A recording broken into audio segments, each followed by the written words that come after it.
السلام عليكم. في يوم عادي في 2017 كان في شوية عمال واقفين على طرف النيل في الوراق في الجيزة، فيلاقوا أكياس سودا طافية على وش المية، وفي البداية افتكروا إن هي أكياس زبالة عادي، لكن لما يطلعوا الأكياس محدش فيهم كان يتخيل إن دي هتبقى واحدة من أبشع القضايا اللي حصلت في الفترة دي. والفكرة بقى إنها كانت هتبقى الجريمة الكاملة بدون جاني، لكن زلة لسان غير مجرى القضية. فصلي على الحبيب لأجل قلبك يطيب، ويلا نتكلم في جريمة الليلة.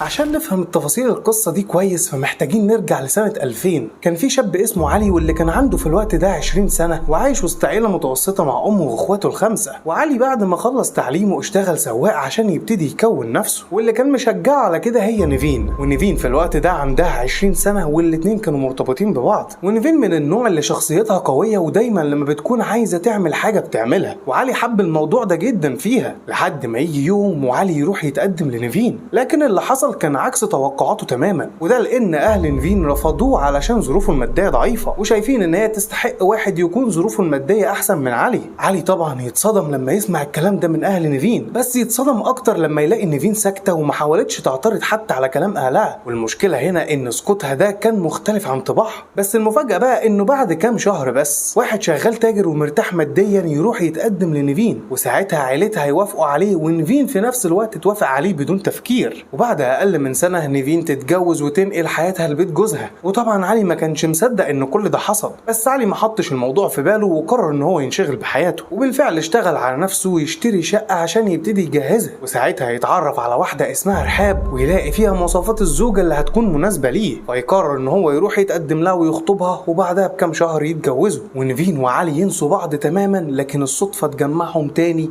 بعد 15 سنة. علي في يوم وهو رايح يزور أهله اتفاجئ بنيفين قصاده في الشارع، وساعتها يقربوا لبعض ويسلم عليها، وبدأوا يسترجعوا ذكرياتهم وهم سوا. وفي اليوم ده ياخدوا أرقام تليفونات بعض عشان يتفقوا على ميعاد تاني يتقابلوا فيه. وتاني يوم علي يكلم نيفين ويقترح عليها انهم يقعدوا في كافيه ويتكلموا مع بعض، وساعتها نيفين توافق على الاقتراح ده، وبالفعل ينزلوا يقعدوا في كافيه، وكل واحد يبدأ يحكي للتاني عن حياته كملت ازاي طول السنين اللي فاتت. ونيفين تعرفوا ان بقى عندها طفلين واشتغلت في مجال التدريس، ده غير انها فتحت حضانة قريبة من بيتها. وعلي برضه قعد يحكي لها ان هو كمل حياته من بعدها، وانه بجانب شغله كسواق بقى عنده شغل جانبي زي السمسارة في تجارة العربيات. وقال لها برضه ان هو متجوز ست بيت محترمة وخلف منها 3 أولاد. والمقابلة هنا تنتهي وكل واحد يرجع لحياته. بس بعد كام يوم نيفين تتفاجئ بتليفون من علي، والاتصال يبان ان هو عادي جدا. وبالفعل علي يطلب منها ان هي تدي ابنه درس خصوصي في البيت عنده، ونيفين وافقت من غير تردد وخدت منه العنوان، واتفقوا على ميعاد عشان تيجي فيه. وبالفعل نيفين تروح لبيت علي في الميعاد اللي متفقين عليه، وعلي استقبلها وهو مبسوط جدا، ورحاب مراته ورحبت بيها. لكن رحاب تلاحظ ان علي مش على بعض ونيفين موجوده في البيت، فساعتها تقرر ان هي لازم تراقبهم من بعيد. المشكله بقى ان كل ما نيفين تيجي في البيت عشان تدي الدرس، علي كان بيتعمد انه يقعد في البيت اليوم ده. ورحاب بدأت تلاحظ تصرفات علي مع نيفين اللي مفيش حدود ما بينهم. وبعد فترة قليلة رحاب ما قدرتش تستحمل الوضع ده، فقررت انها تطرد نيفين من البيت قدام جوزها. وساعتها رحاب قالت لها ما تجيش البيت تاني. علي اتعصب جدا على رحاب لانه كان شايف حبيبته بتطرد قدامه، لكن علي ما حاولش يهدي رحاب ابدا. وفي الوقت ده اعتدى عليها بالضرب والاهانة، وانها ازاي تسمح لنفسها ان هي تطرد نيفين من البيت. وبسبب ضرب علي ليها رحاب لمت شنطة هدومها وخدت اولادها وراحت عند اهلها، وهي واخده قرار نهائي انها لازم تتطلق من علي. الفكره ان علي ما كانش شايف ان اللي عمله ده كان غلط، وقرر ان هو يطلق رحاب من غير ما يفكر حتى. علي بعد ما طلق رحاب اتصل بنيفين وقعد يحكي لها على اللي حصل، وقال لها ان هو متاسف ان مراته طردتها بالشكل ده، وقال لها برضه ان هو طلق مراته خلاص. وفي وسط كلامه نيفين قطعته وقالت له ان هي كمان منفصله عن جوزها بقالها اكتر من سنه، بس هي كانت مخبيه عليه. واول ما علي يسمع الخبر ده فيحس بسعاده مش طبيعيه، وده لانه شايف ان في فرصه انهم يرجعوا لبعض ويتجوزوا. وبالفعل بعد كام يوم بس علي يعرض على نيفين ان هو هيتجوزها، ونيفين على طول توافق من غير تفكير، بس عندها شرط، وهو انهم يتجوزوا عرفي وان الجواز ده يفضل في السر، وده عشان هي ام وحاضنه وعايشه في شقه الزوجيه، فخايفه طليقها يعرف انها اتجوزت فياخد منها الشقه ساعتها. وعلي وافق على شرطها، لكن برضه عنده هو كمان شرط، وهو ان لازم اهله يعرفوا انهم هيتجوزوا، ونيفين ما كانش عندها اعتراض على الموضوع. وبالفعل علي يروح لاهله ويعرفهم انه هيتجوز نيفين، لكن اهله ما كانوش موافقينه، خصوصا والدته، لانها كانت شايفه ان نيفين دي هي السبب في خراب بيته من الاول. بس علي ما سمعش كلام حد، وفي نفس الوقت ينفذ اللي في دماغه ويتجوز نيفين عرفي، وساعتها يجيب شقه ايجار قريبه من الحضانه بتاعتها وبيت ولادها، ويعمل الورق العرفي ويحطها في درج اوضه النوم بتاعته، والاتنين بقوا يقضوا مع بعض 3 ايام في الاسبوع، وباقي الاسبوع نيفين بتكون مع اولادها. لكن بعد فتره من جوازهم علي لاحظ ان نيفين بتقفل تليفونها طول ال4 ايام اللي مش بتبقى معاه فيهم، وبتفتح التليفون لما بتكون معاه. والموضوع ده بدا يضايق علي لدرجه انه عمل مشكله ما بينهم، وقال لها انه ما ينفعش تقفل تليفونها طول ما هي بعيده عنه. بس نيفين ساعتها ما تسمعش الكلام وبرضه تقفل تليفونها، لحد ما حصلت بينهم خناقه كبيره. وبسبب الخناقه دي نيفين سابت البيت ورجعت لبيت ولادها، وطلبت ان هي تتطلق من علي وانه لازم يديها الورق العرفي بتاعتها، لكن علي رفض ان هو يطلقها. وساعتها نيفين تروح لوالده علي عشان تشتكي لها منه، وطلبت منها انها لازم تاثر عليه عشان يطلقها، وده لانه بقى اسلوبه معاها وحش وعلى طول بيتعصب عليها. فوالده علي اول ما تسمع الكلام ده تكلم ابنها وتقول له انه لازم يطلقها وكل واحد يروح لحاله، ده غير انها ما كانتش راضيه عن الجوازه دي من الاول. لكن ساعتها علي يرفض انه يطلقها مهما حصل، وام علي عشان تخلص من الموضوع ده لجأت لاخوه الكبير سيف وقالت له انه لازم يتصرف، وانه لازم يجيب الورقه العرفي دي منه باي طريقه. وبالفعل سيف يكلم اخوه علي ويقول له انه متخانق مع مراته، فعايز منه مفتاح شقته عشان يبات فيها كام يوم لحد ما الوضع يهدى ما بينهم. فعلي ساعتها يديله المفتاح، وسيف يروح على بيت علي ويقدر انه يلاقي ورقه الجواز العرفي اللي بينهم، وبعدها يكلم نيفين ويقول لها انه جاب الورقه وانه جاي يقابلها عشان يديها لها. وفي نفس الوقت سيف يطلب من نيفين انه يا ريت تبعد عن اخوه خالص. وعلي اول ما عرف اتخانق مع اخوه وفضل زعلان منه فتره طويله، لكن بعدها بشويه سيف عرف يصالح اخوه. بس المفاجاه بقى انه بعد كام شهر علي قدر انه يقنع نيفين انها ترجع له تاني، ده غير انه اتجوزها بعقد عرفي جديد، بس المره دي يشيل العقد معاه ويخليه في محفظته. واول ما والده علي عرفت ان هم رجعوا لبعض فساعتها تتخانق معاه خناقه جامده، وقالت له لا علي ولا نيفين يدخلوا على بيتها تاني. ومن شده الخناقه اللي بينهم والده علي غيرت كالون شقتها عشان تضمن ان علي ما يجيلهاش تاني. على بداية سنة 2017 سيف يطلب من علي انه عايز يشتري عربية لمراته، وساعتها يديله 95,000 جنيه عشان يدفعهم عربون للعربية. فعلي ياخد منه الفلوس ويروح لبيته، وتعدي الايام لحد ما نوصل لشهر مارس 2017، وسيف يتصل بعلي عشان يبلغه ان اخوهم الصغير خلص الجيش بتاعه ورجع على البيت. لكن سيف يستغرب ان علي تليفونه مقفول ودي مش من عادته، فعشان كده سيف يروح عند علي في البيت اللي عايش فيه هو ونيفين، بس يتفاجئ ان مفيش حد فتح له الباب لما خبط عليه، وده بالرغم من ان عربية علي تحت البيت. فساعتها سيف يقرر انه لازم يكسر باب الشقة عشان يطمن على اخوه، بس يتفاجئ ان علي مش في البيت اصلا. وفي نفس الوقت علي كان بيحب يربي عصافير في الشقة، لكن سيف لقى العصافير دي ميتة.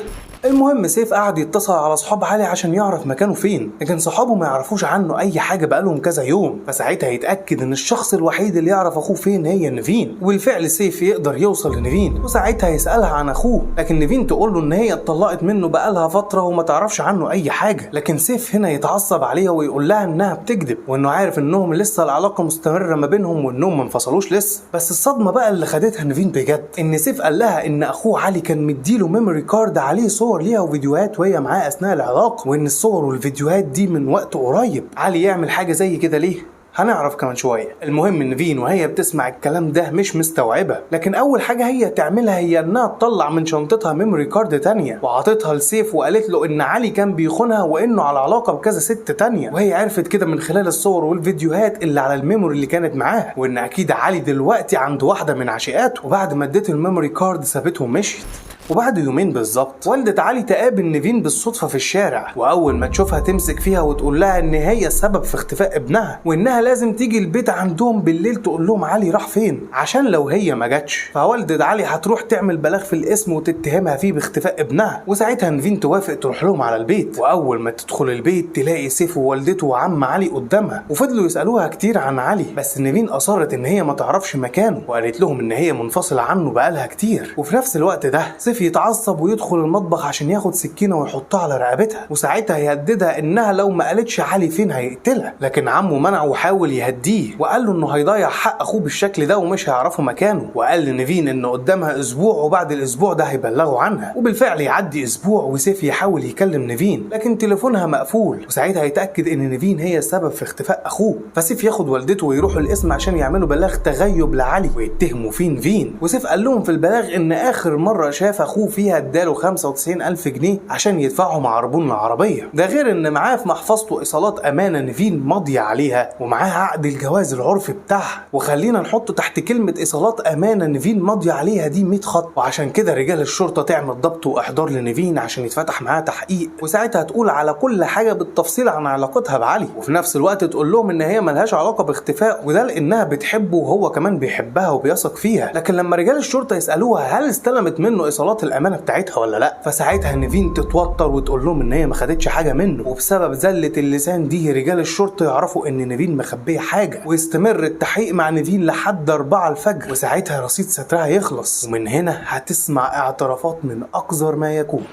من ساعة ما نيفين رجعت لعلي ومعاملته ليها بقت أسوأ، وده لأنه كان شاكك إن وراه حاجة، لحد ما في يوم اكتشف سرها وعرف إن نيفين ما اتطلقتش من جوزها أبو ولادها من الأساس. وأول ما عرف كده هددها إنه هيفضحها في كل حتة، غير إنه هيقدم عقد الجواز العرفي اللي بينهم للشرطة وهيتهمها إن هي جمعت بين زوجين، ده غير إنه وراها صور ليها وفيديوهات وهم بيعملوا علاقة مع بعض، وقال لها إنه هيبعت الفيديوهات دي لجوزها. وساعتها نيفين تبقى حاجزة قدامه وبقت تترجاه عشان ما يفضحهاش، ووعدته إنها هتنفذ له كل اللي هو عايزه. بالفعل علي يستغل الموقف ده ضدها ومضاها ساعتها على ايصالات الامانه، وبدا انه كل فتره يطلب منها فلوس. الفكره ان نيفين ما كانتش الضحيه الوحيده اللي صورها وهي في علاقه معاه، ده بعيدا انها جمعت بينه وبين جوزها وعيالها. المشكله بقى ان علي كان عنده علاقات محرمه مع ستات كتير، وكل واحده بيعمل معاها علاقه كان بيصورها وبعدها يهددها بالفيديوهات دي، لدرجه انه بقى يطلب منهم فلوس لتمن سكوته. وفي نفس الوقت نيفين تعرف علاقاته النسائيه المتعدده وانها مش ضحيته الاولى، لكن تقرر انها تبقى ضحيته الاخيره.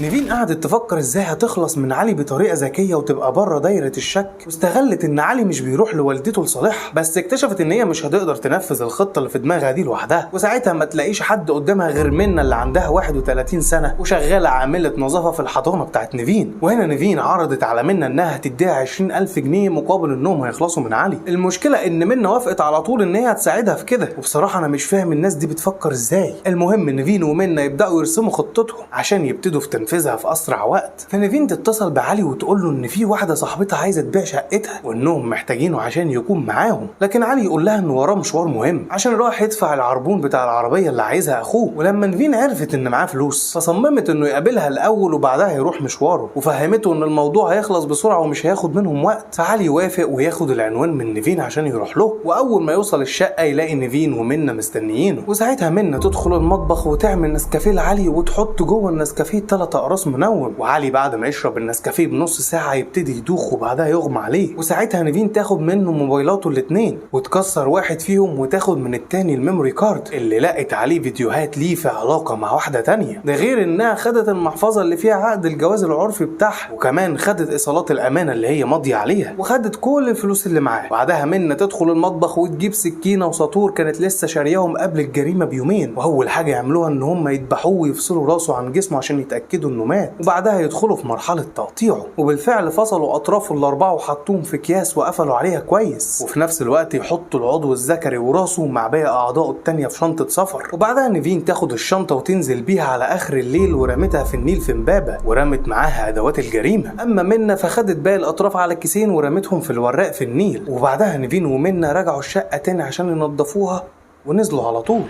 ودي كانت اعترافات نيفين، وفي نفس الوقت يتم القبض على منى فتعترف هي كمان بنفس تفاصيل الجريمه. ولولا زلت لسان نيفين على موضوع الايصالات كانت هتعرف تهرب باللي عملته. والشرطه بالفعل لقت الاطراف، لكن في الوقت اللي لقيته فيه ما كانتش قادره تحدد الاطراف دي تبع جثه مين بسبب كتر بلاغات التغيب. لكن ولحد النهارده الشرطه ما لقتش الشنطه اللي اترمت في النيل ولا ادوات الجريمه. وبعد ما تخلص التحقيقات يتحكم على نيفين ومنى بالاعدام.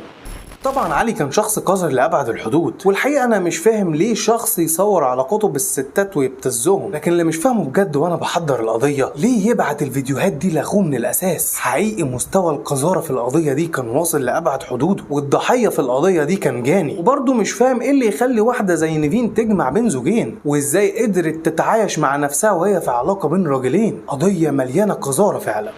وبكده تكون جريمة الليلة خلصت، واتمنى ان انا اكون عرضتها لكم بشكل كويس. طبعا لو عجبك الفيديو ما تنساش اللايك الجامد بتاعك، وما تنساش تعمل سبسكرايب عشان يوصلك كل جديد. وكالعادة شكرا عشان اتفرجتوا للاخر. سلام.